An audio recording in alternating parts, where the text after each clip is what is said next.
Querido povo de Deus, a palavra ouvida precisa também ser ruminada, refletida, a fim de que ela ilumine a nossa vida. A liturgia deste final de semana nos ajuda a colocar diante de nós um espelho e nos enxergarmos, para ver como nós somos por dentro, e aí depois, sim, a partir deste olhar interior, poder também ser luz para quem está à nossa volta, poder ser uma espécie de correção para quem precisa. Tanto a primeira leitura quanto o Evangelho, eles têm uma mesma temática: olhar para dentro e perceber como que anda o coração. O Evangelho e a primeira leitura falam de árvores boas, que produzem bons frutos, árvores más, ruins, que também produzem frutos maus. Não se trata de uma aula de botânica, não é a árvore que está plantada no jardim.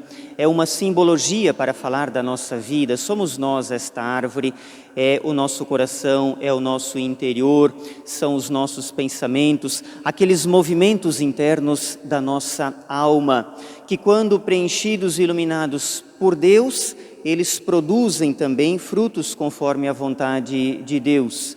Quando que contaminados pelo pecado, pela falsidade, pela mentira, pelo ódio, arrogância, ganância e tantas outras coisas ruins, eles repercutem também de modo ruim e negativo na nossa vida e na vida daqueles que estão à nossa volta, na vida do mundo inteiro, né? A gente está agora vivendo esses momentos tão dramáticos e tão doloridos, embora muito distantes de nós, mas também repercutem aqui, chegam até nós, essa situação toda de guerra, né?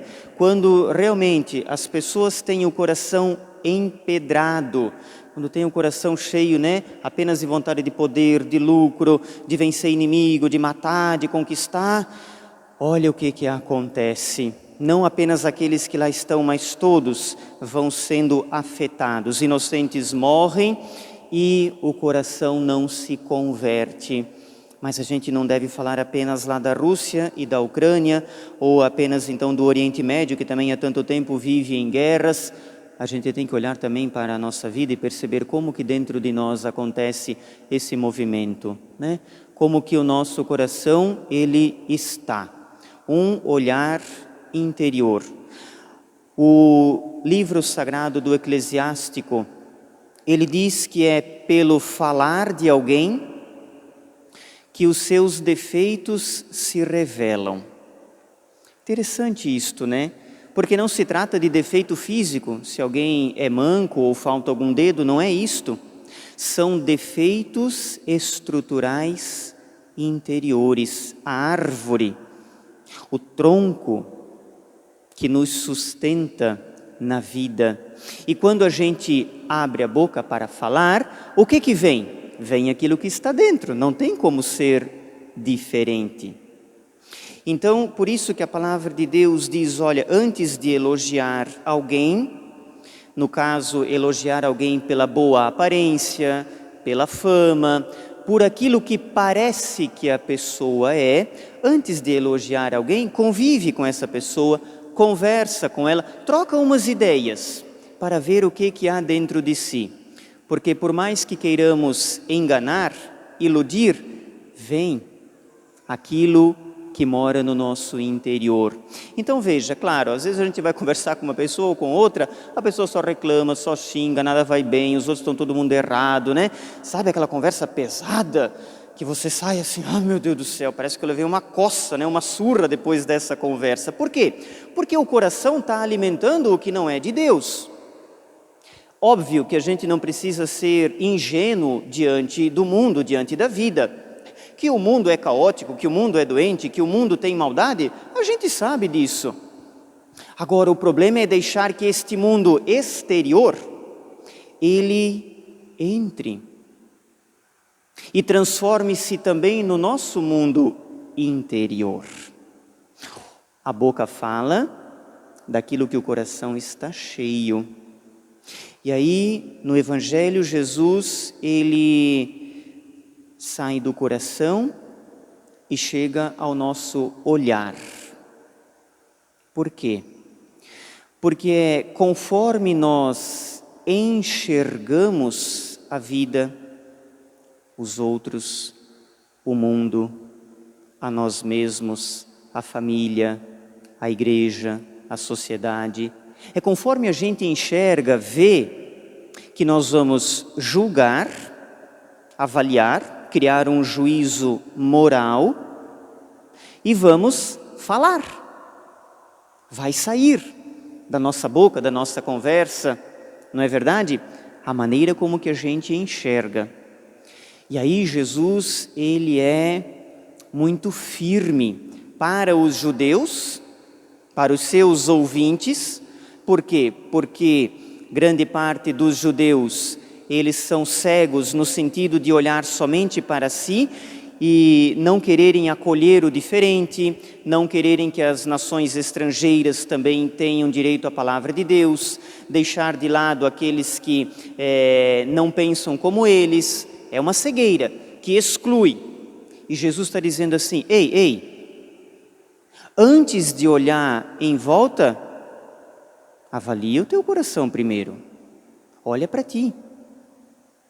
Jesus está dizendo para os discípulos, para ti e para mim, não fica só apontando o erro, o limite, o problema, o defeito do outro. Isso é muito fácil. Só que isso é traidor. Por quê? Porque se ficar só olhando para o erro do outro, tu vai te colocar numa posição de quem é melhor do que todos, de quem não tem erro, de quem nunca falha. E você se torna o juiz do mundo? A referência moral para todos os atos? Não é assim. Primeiro avalia o teu coração. Primeiro pensa e reflete na tua vida. Primeiro percebe se os teus passos, eles são também coerentes. Primeiro enxerga se os teus valores morais e éticos, eles condizem com a palavra de Deus. Primeiro, descubra dentro de ti, se as pessoas viverem como eu, elas agradarão a Deus? Se as pessoas pensarem como eu penso, elas estarão no caminho certo? Veja, Jesus coloca para dentro o olhar. Ele convida a uma reflexão séria a respeito de nós mesmos, para depois, então sim, com muita tranquilidade, na caridade e na verdade, a gente poder ajudar o mundo, transformar o mundo à nossa volta. Aí sim, na conversa com alguém, se o meu coração já filtrou, já peneirou, como também lembra a primeira leitura, né? Peneirar as coisas da vida, filtrar, não deixar que tudo preencha, que tudo vá para dentro, que tudo termine, more no coração. Depois que a gente filtrou as coisas, que a gente enxergou o caminho, eu posso te ajudar. Eu posso ser luz para ti. Mas depois de ter feito o caminho interior. Exigente, sim, exigente, porque não é tão simples reconhecer o nosso erro, não é verdade? Reconhecer a nossa falta, reconhecer o nosso limite. É um exercício de muita humildade e humanidade. Olha para Pedro, vamos encontrar no apóstolo Pedro. Pedro segue o Senhor, escuta o chamado, ajuda na missão, vai acolhendo a palavra, mas chega uma certa altura que Pedro diz, eu não conheço esse homem. Veja, o coração ainda com medo, o coração ainda angustiado, o coração sem saber direito, sem entender, diante da radicalidade da fidelidade. Jesus está indo para a cruz e ele então é convidado a dar testemunho de fé. Ele arreda o pé, não, eu não conheço esse homem. E diz o texto que logo em seguida ele chora, ele se arrepende. Mais à frente, a experiência da ressurreição. Pedro, tu me amas? O que passa será no coração de Pedro? O que será que ele está lembrando e pensando aqui dentro? Claro que vem aquela situação de negação. Senhor, tu sabes que eu te amo. Pedro, tu me amas? Segunda vez. Senhor, tu sabes que eu te amo. Pedro, tu me amas? Terceira vez. E aí Pedro confessa: Senhor, tu sabes tudo. Tu sabes tudo. Deus nos conhece tudo no nosso interior. E hoje é dia para nós pedirmos: Deus, me ajude. Me ajude antes de tudo olhar para dentro. Que eu não seja um falso profeta. Que eu não seja levado, dominado e conduzido por preconceitos. Que da minha boca não saia fofoca, maldade, injustiça, calúnia, difamação.